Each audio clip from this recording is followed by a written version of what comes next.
Bismillahirrahmanirrahim. Assalamualaikum warahmatullahi wabarakatuh. Bihamdillahi wassalatu wassalamu ala rasulillah wa ala alihi wa sahbihi wa mawalah wa la hawla wa la quwata illa billahi wa ba'du. Qala Allahu azza wa jalla ya ayyuhalladzina amanu taqullaha haqqa tuqatih wa la tamutunna illa wa antum muslimun. Wa qala sallallahu alaihi wasallam man salaka tariqan yaltamisu fihi ilma sahhalallahu bihi tariqan ilal jannah. Amma ba'du. Ma'asyiral muslimin yang dimuliakan Allah Subhanahu wa taala, alhamdulillah sebagaimana kita dipertemukan Allah lewat media ini di dunia, semoga Allah Subhanahu wa taala juga pertemukan kita di surganya kelak, amin ya rabbal alamin. Salawat dan salam tentunya kita hadiahkan kepada Rasul kita Nabi besar Muhammad sallallahu alaihi wa ala alihi wasallam. Tema yang kita akan bahas di malam hari ini adalah hewan yang diciptakan oleh Allah Subhanahu wa taala dari syaitan, dari jin, tetapi boleh dimakan oleh manusia. Hewan apa ini? Apakah betul ada hewan yang diciptakan dari syaitan? Apakah ini sebuah fakta atau hakikat?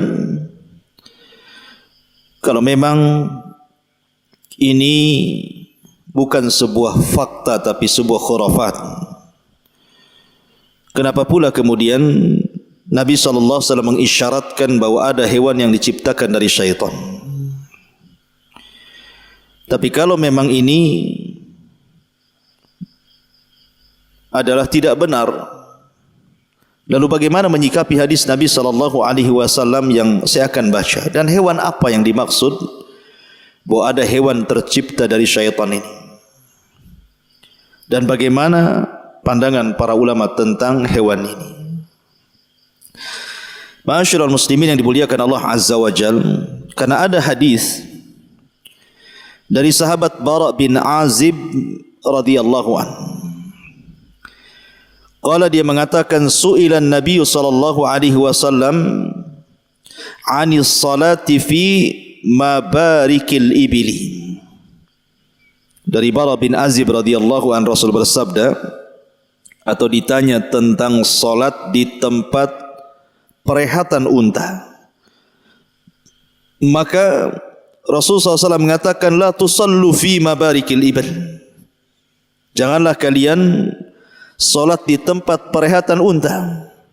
Kemudian Rasul mengatakan, fa innaha minasyayatin, karena unta itu dari syaitan. Dan dalam riwayat yang lain, karena unta itu khalaqahallahu minasyayatin, diciptakan Allah dari syaitan. Baik, bagaimana pandangan ulama? Karena ada yang mengatakan bahwa unta itu satu-satunya binatang dari sekian banyak binatang yang aneh sendiri, diciptakan dari syaitan. Adapun binatang-binatang yang lain tentu berdasarkan keumuman firman Allah Subhanahu wa taala tentang penciptaan manusia dan juga hewan sama dari air, maksudnya dari sperma, kecuali Adam memang asal penciptanya dari tanah. Ma'asyiral muslimin yang dimuliakan Allah Subhanahu wa taala, jumhur ulama, mayoritas para ulama mengatakan bahwa asal unta itu adalah asyayatin, dari syaitan. Maksudnya bahwa asal penciptaannya sebagaimana Adam asal penciptaannya dari tanah, maka unta pun asalnya dari jin atau dari api. Makanya karena ada yang mengatakan kenapa kemudian orang yang memakan daging unta itu harus berwudu, karena memiliki panas, dan sebagaimana syaitan juga panas. Makanya kalau seseorang marah maka disuruh berwudu, sebagaimana memakan daging unta pun disunahkan untuk berwudu. Dan di antara yang berpendapat seperti ini adalah Imam Syafi'i rahimahullahu ta'ala dalam kitabnya Al-Um. Tetapi sebagian para ulama mengatakan bahwa yang dimaksud kalimat Nabi SAW bahwa unta itu tercipta ataupun dia adalah bagian daripada syaitan, maksudnya unta itu memiliki tabiat-tabiat seperti syaitan. Jadi unta itu memiliki tabiat-tabiat dibandingkan hewan-hewan yang lainnya. Dia seperti syaitan. Dia mudah marah, pendendam. Kemudian kalau ada orang yang menyakitinya, dia tidak akan lupa dengan orang itu. Ya. Sama ketika Nabi SAW bicara tentang kalbul aswad, anjing hitam. Kenapa Rasul mengatakan anjing hitam itu dari syaitan? Karena anjing hitam ini berbeda tabiatnya dengan anjing-anjing yang berwarna lain. Keluar dari tabiat anjing-anjing berwarna lain, makanya Rasul mengatakan bahwa anjing hitam itu dari syaitan. Bukan berarti kemudian dia syaitan gitu ya. Sama kalau kita menyebut anak yang nakal sekali, sampai orang tuanya menyebutnya anaknya setan. Nah, dia kan bukan setan, mungkin dia berbeda dengan anak-anak yang lain, dia melampau sekali dalam kenakalannya gitu ya. Jadi maksudnya di sini tabiatnya, bukan penciptanya dia dari syaitan.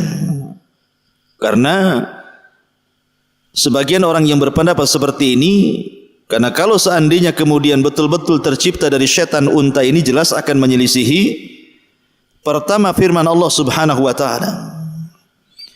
Di mana Allah Subhanahu wa taala berfirman dalam surah Nur, "Wallahu khalaqa kulla dabatin mimma'in." Dalam surah Nur, dan Allah menciptakan segala sesuatu dari dabah. Dabah itu artinya binatang melata yang merayap di perut bumi, adalah dari air. Maksudnya air di sini adalah air sperma gitu maksudnya. Kemudian juga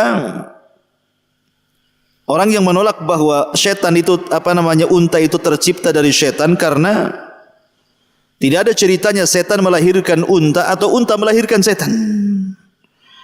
Sehingga tidak mungkin kemudian dikatakan unta itu lahir dari syaitan. Yang ketiga, karena mustahil kalau unta itu dari syaitan, kenapa Nabi SAW pernah solat di atas unta dan pernah menjadikan sutrah bagi Nabi SAW. Bahkan pernah khutbah ketika haji dan umrah di atas unta. Bagaimana pula kemudian dia dari syaitan. Sementara kalau seseorang lewat di depan orang solat saja, kemudian kita disuruh menghalaunya, kalau dia memaksa maka kita boleh menyerang dia karena dia adalah syaitan gitu ya. Kenapa Nabi SAW kalau memang unta dari syaitan, kenapa pula solat menghadap unta gitu? Padahal kalau seandainya unta itu adalah syaitan, maka dari sini menunjukkan bahwa yang dimaksud unta itu dari syaitan artinya tabiatnya seperti tabiat syaitan. Ia berbeda dengan tabiat-tabiat binatang yang lainnya. Wallahu a'lam. Ma'asyiral muslimin yang dimuliakan Allah Subhanahu wa taala, dan kita tahu bahwa secara umum bahwa binatang itu lebih dahulu diciptakan dibandingkan manusia. Dan itu berdasarkan hadis Nabi sallallahu alaihi wasallam, khalaqallahu azza wa jal at-turbata yawma as-sabti wa khalaqa fiha al-jibala yawma al-ahadi wa khalaqa asy-syajara yawma al-itsnaini wa khalaqa al-maqruh yawma ats-tsulatsa wa khalaqa an-nur yawma al-arbi'a wa batha fiha ad-dawab yawma al-khamis wa khalaqa Adam alaihi salam ba'da al-'asri min yaumil jum'ah fi akhiril khalqi fi akhir sa'atin min sa'atil jum'ati fima bainal asri ila laili. Allah Subhanahu wa taala menciptakan tanah pada hari Sabtu, menciptakan gunung di hari Ahad, menciptakan pepohonan di hari Senin, menciptakan hal-hal yang dibenci keburukan di hari Selasa, menciptakan cahaya di hari Rabu, mengembangbiakkan hewan-hewan di hari Kamis, menciptakan Adam setelah asar di hari Jumat pada akhir ciptaan di saat akhir hari Jumat antara asar sampai malam. Sini menunjukkan bahwa binatang lebih dulu dibandingkan penciptaan manusia. Ma'asyiral muslimin yang dimuliakan Allah Subhanahu wa taala. Lalu apa hikmahnya? Kenapa Allah menciptakan hewan itu? Maka kita lihat dalam beberapa ayat dalam Al-Quran, di antaranya Allah sebutkan dalam surah An-Nahl ayat 1, 2 dan juga ayat 3. Allah mengatakan wal khayla wal bighala wal hamira litarkabuha wa zina wa yakhluqu ma la ta'lamun. Dan dia telah menciptakan kuda, bighal dan keledai agar kamu menungganginya dan menjadikannya perhiasan, dan Allah menciptakan apa yang kamu tidak ketahui. Artinya bahwa di antara faedah Allah menciptakan binatang itu supaya kita bisa menggunakannya untuk jadikan tunggangan, berjalan ke sana kemari. Dulu belum ada mobil, orang pakai kuda, pakai unta. Atau mungkin zina, perhiasan. Orang suka burung, ditempel, dikurung, dilihat warnanya, kemudian suaranya dan begitu seterusnya. Kemudian juga Allah mengatakan wal an'am khalaqaha lakum fiha dif'un wa manafi'un wa minha ta'kulun. Dan hewan ternak telah diciptakannya untuk kamu, padanya ada bulu yang bisa menghangatkan kamu. Dulu kulit binatang untuk jaket gitu ya, supaya hangat badan kita. Kemudian juga berbagai macam manfaat. Dan sebagiannya kamu makan. Kita bisa makan dari binatang itu. Kemudian juga ayat yang lain wa huwa alladhi sakharal bahra litakulu minhu lahman tariyan wa tastakhriju minhu hilyah talbasunaha wa taral fulka mawakhira fihi walitabtagu min fadlihi wa la'allakum tashkurun. Dan dialah yang menundukkan lautan untukmu agar kamu dapat memakan daging yang segar, maksudnya ikan di dalamnya. Kemudian diambilnya dari lautan itu perhiasan yang bisa kamu pakai. Kamu juga melihat perahu berlayar padanya, dan agar kamu mencari sebagian karunia-Nya, dan agar kamu bersyukur, dan banyak lagi manfaat dan faedah binatang itu diciptakan. Tetapi memang unta ini berbeda dengan binatang-binatang yang lainnya. Karena Allah banyak menyebut dalam Al-Quran tentang binatang unta ini, bahkan dijadikan renungan. Sebagaimana Allah mengatakan, afala yanzuruna ilal ibili kaifa khuliqat. Tidakkah kau lihat bagaimana unta Allah ciptakan itu? Banyak kuasa-kuasa Allah ada pada unta yang menunjukkan bahwa di sana ada Sang Pencipta yang menciptakannya. Di mana unta bisa bertahan berbulan-bulan tanpa minum di padang pasir. Kalau pergi dia tahu tempat jalannya. Kalau dia benci dengan orang, dia akan terus mengingati dan tidak pernah melupakannya, dan begitu seterusnya. Tapi dia pun bisa tunduk kepada anak kecil kalau itu adalah pemiliknya. Luar biasa unta, dijelaskan di dalam Al-Quranul Karim. Intinya bahwa unta yang dikatakan oleh sebagian orang dia adalah tercipta dari syaitan adalah tidak benar. Karena keumuman firman Allah Azza wa Jalla bahwa setiap binatang itu dicipta dari api, dari air. Walaupun ada yang mengatakan maksud air di sini adalah sperma. Ada juga yang mengatakan unsur penciptaan binatang itu bagiannya adalah air. Tapi yang jelas bahwa dia bukan tercipta dari syaitan. Adapun hadis Nabi yang mengatakan dia dari syaitan, sekali lagi saya katakan maksudnya adalah tabiatnya. Jadi tabiatnya menyerupai syaitan.